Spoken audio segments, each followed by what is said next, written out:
में अगर किसी भी पार्टी को बहुमत नहीं आती है तब जेवीकेएसएस किस और मुड़ सकता है? देखिए, ये रायशुमारी ली जाएगी, क्योंकि आप पूरे 81 सीट पे तो लड़ नहीं रहे हैं। और नहीं, किसने कहा है 81 सीट पे हम नहीं लड़ रहे? स्वाभाविक है, अपमान तो माना जा सकता है क्योंकि वृद्ध नेता हैं और उस समय के हैं जब गुरुजी का दौर था, निर्मल दा का दौर था, तो मेरे हिसाब से 3 महीना का जो समय बचा था माननीय वर्तमान मुख्यमंत्री को उतना सेक्रीफाइस करना चाहिए था।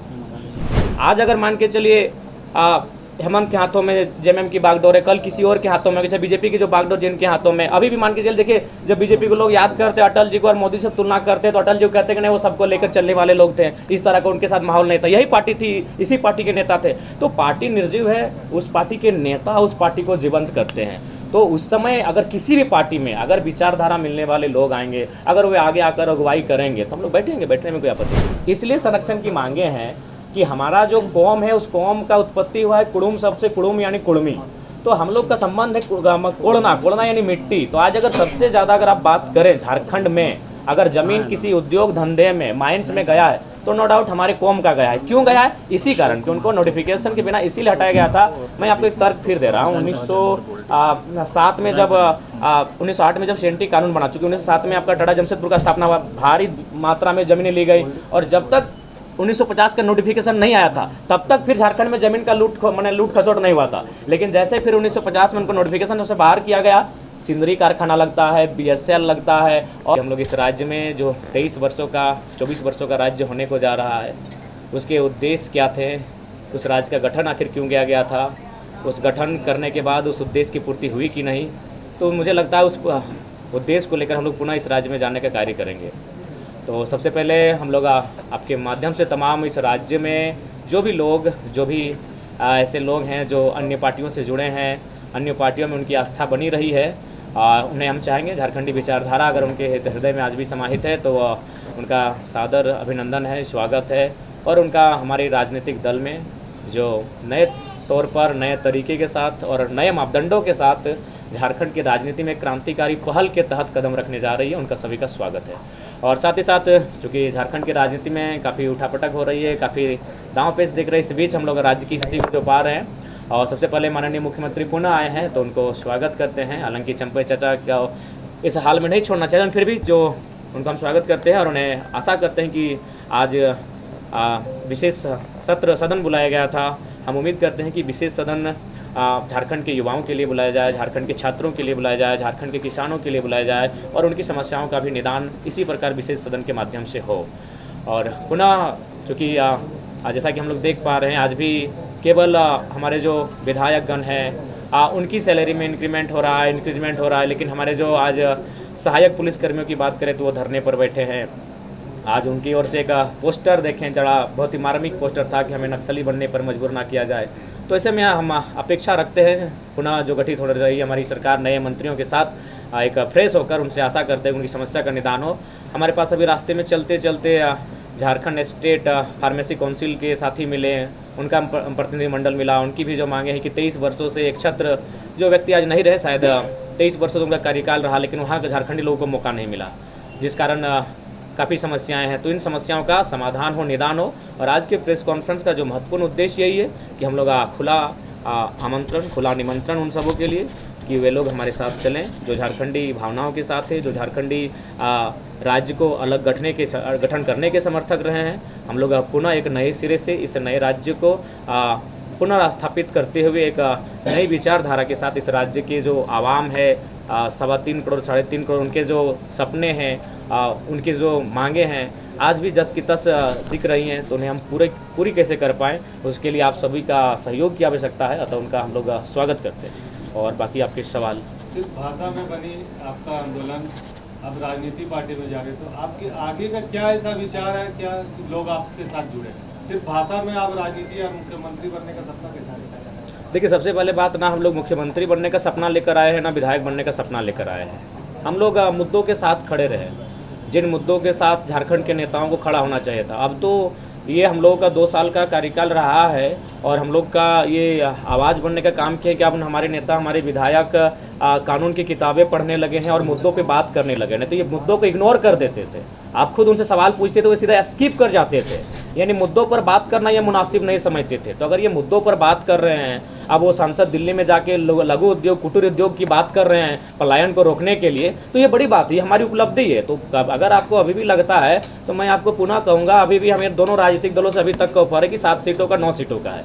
तो भैया हम लोग विधायक और मंत्री और मुख्यमंत्री बनने नहीं आए हैं, हम लोग इस राज्य में व्यवस्था बदलाव के लिए आए हैं। सत्ता बदलाव होता रहता है, आज 23 सालों से कई बार सत्ता में बदलाव हुआ, चंपई जी थे, आज हेमंत जी आ गए, सत्ता में पुनः बदलाव हो गया, लेकिन हम लोग व्यवस्था को बदलने के लिए आए हैं। तो रहा सवाल, नियति जब भी मौका देती है तो डायरेक्ट आपको बड़े पटल पे नहीं देती है, एक छोटे स्तर से देती है। हम लोग भी धनबाद के एक छोटे से मतलब कार्यक्रम के माध्यम से यहाँ तक आए, 50 लोगों की भीड़ थी जब हम लोग पहली बार विरोध कार्यक्रम में उपस्थित हुए थे। तो नो डाउट हम लोग भले हम लोग का उदय किस रास्ते से हुआ मायने नहीं है, लेकिन अभी हम लोग जिस विचारों को साथ और जिन मुद्दों के साथ हम लोग आगे बढ़ रहे हैं, ये कहीं ना कहीं झारखंड के हर घर के मुद्दे हैं।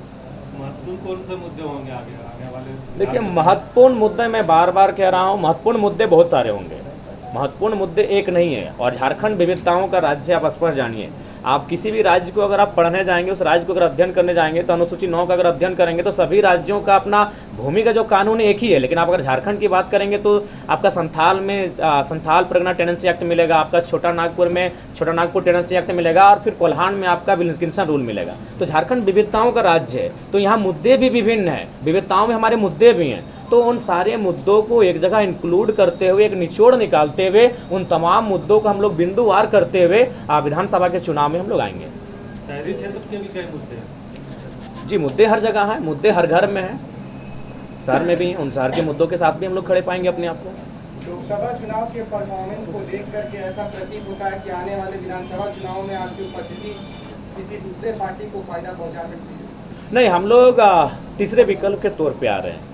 हम लोग किसी को फ़ायदा पहुंचाने के लिए नहीं आए और किसी को नुकसान पहुंचाने के लिए नहीं आए हैं। हम लोग अपना एक इमेज बनाए हैं। और मैंने तो स्पष्ट कहा कि देखिए, इससे पहले जो वोटिंग होता था इंडिया और एनडीए, तो आज भी अगर आप रांची की ही बात कर लीजिए, रांची के जो भी 2 प्रत्याशी हैं, नाम ही ले लेता हूँ, संजय सेठ जी, ईमानदारी से अगर कितने लोग हैं जो उनको मतलब चाहते हैं कि वो एज ए सांसद रिप्रेजेंट करें। लोगों ने इसलिए वोट दिया क्योंकि भारतीय जनता पार्टी से आए थे।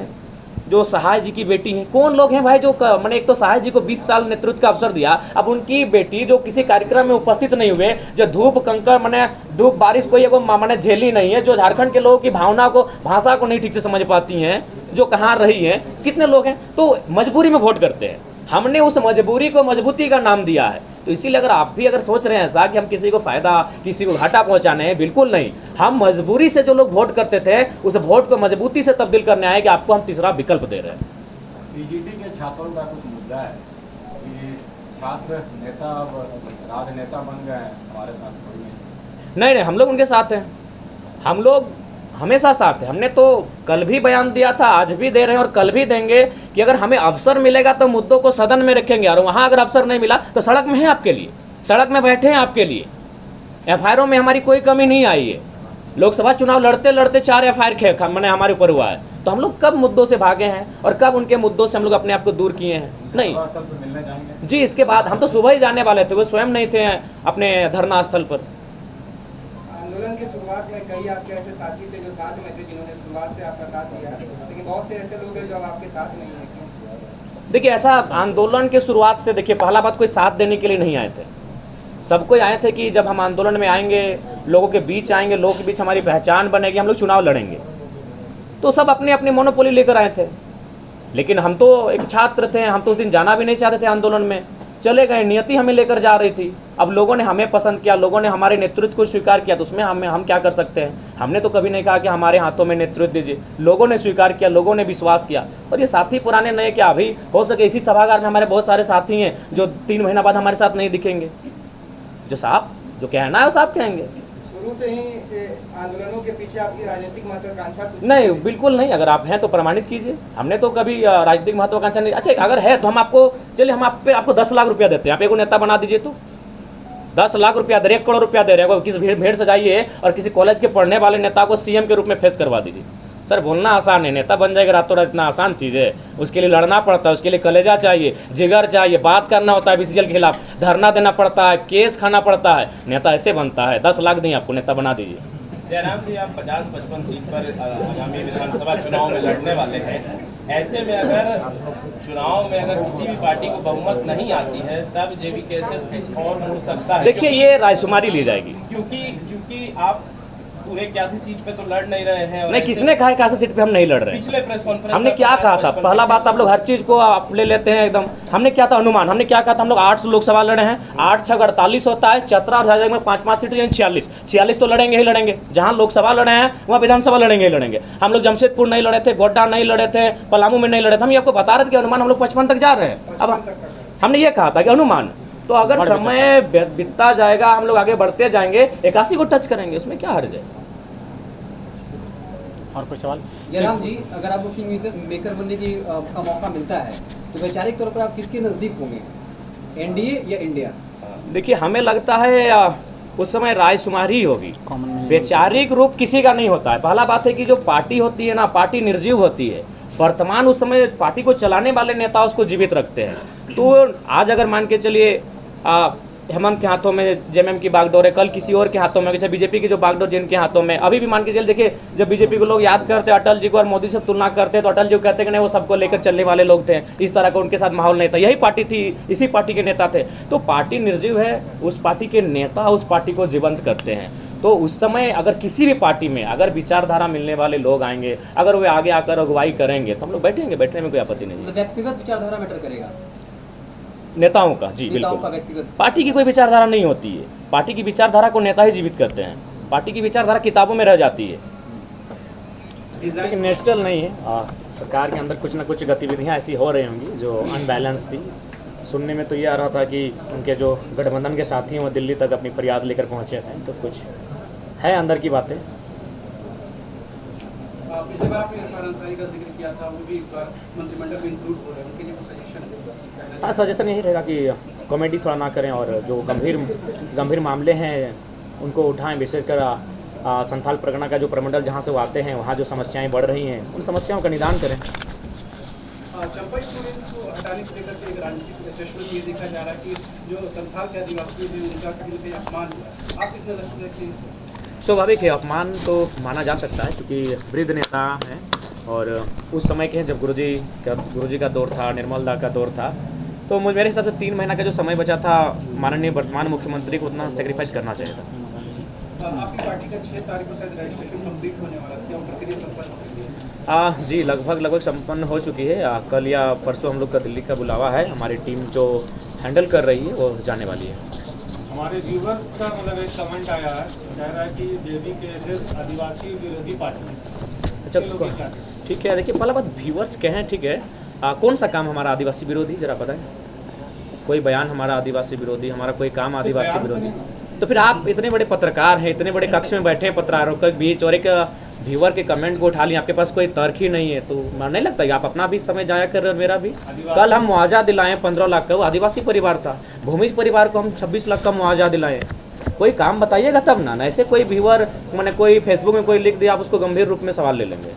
आपके देखिए, वो जो सवाल वहाँ से आ रहा है, उस सवाल के पास अगर आपके कोई भी तर्क अगर टेली कर रहा है तो इस सवाल को रखिए, नहीं तो आप अपना भी समय गंवा रहे हैं, मेरा भी, और हमको लगता है इस मर्यादित हॉल का भी समय गंवा रहे हैं। दादा, एक सवाल ये है, पिछली बार जब इसी कर रहे थे आपने कहा था कि कोई हमारा प्री पोल अलायंस नहीं होगा, जब भी होगा पोस्ट पोल अलायंस होगा, आपने लोगों से बातचीत करें। जी बिल्कुल। तो इस बीच में कुछ आपका माइंडसेट बदला है?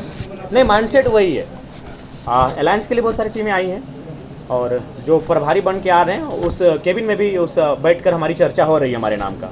लेकिन जो मन हम लोग बना लिए हैं, जो ठान लिए, देखिए पहले बात है कि आज तक लोग झारखंड को ना समझे हैं, ना झारखंड आंदोलन करने के तरीकों को समझे हैं, ना झारखंड अलग हुआ क्यों उन कारणों को समझे हैं।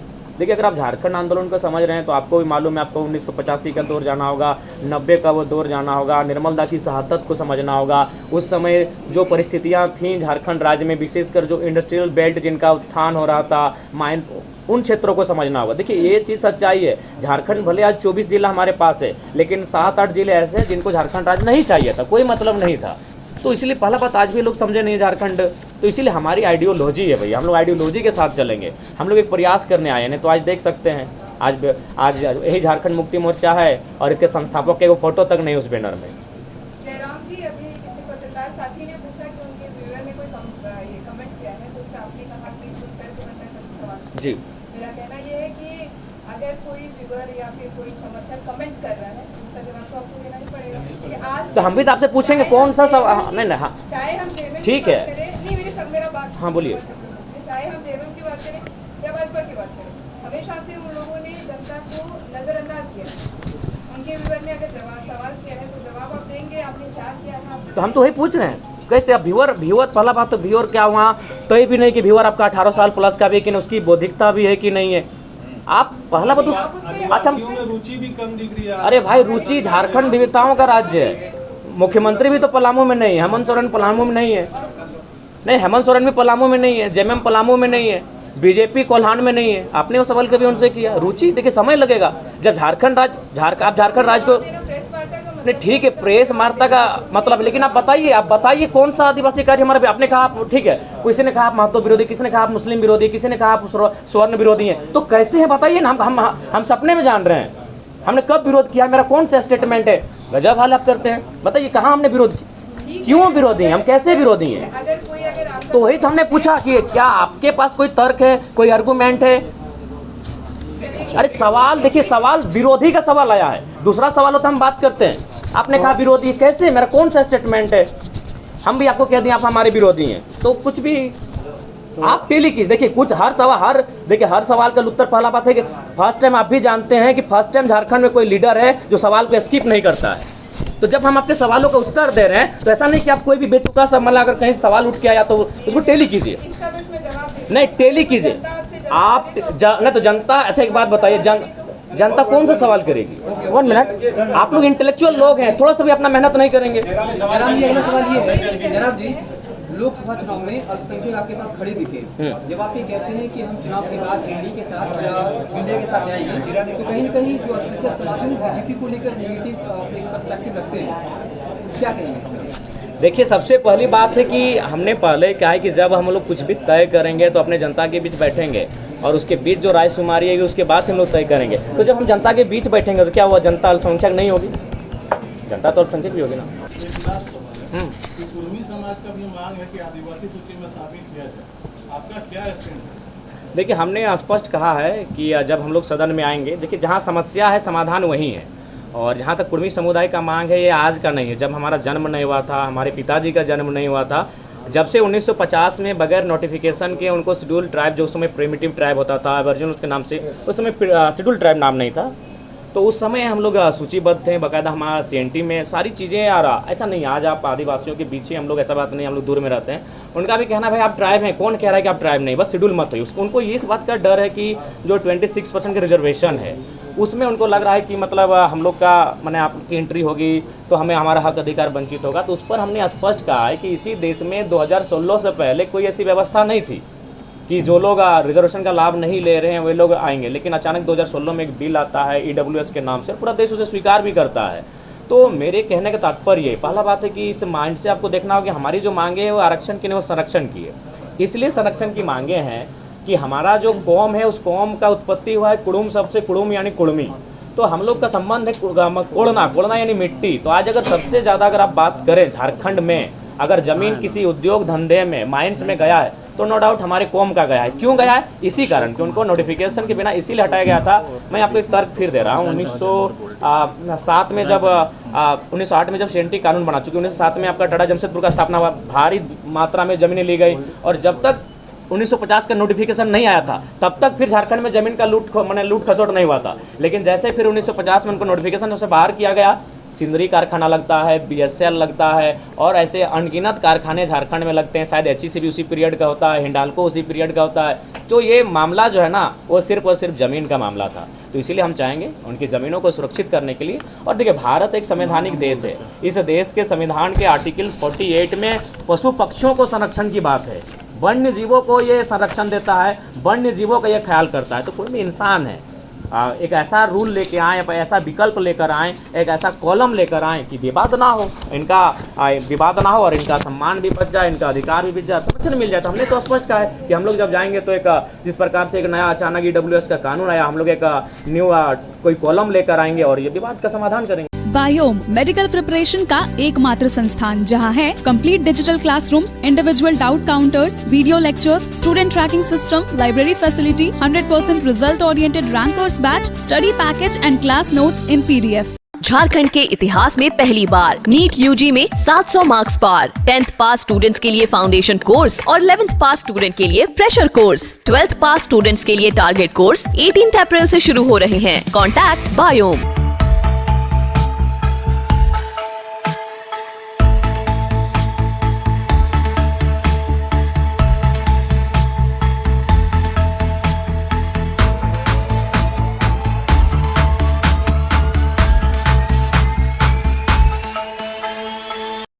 TheFollowUp.in.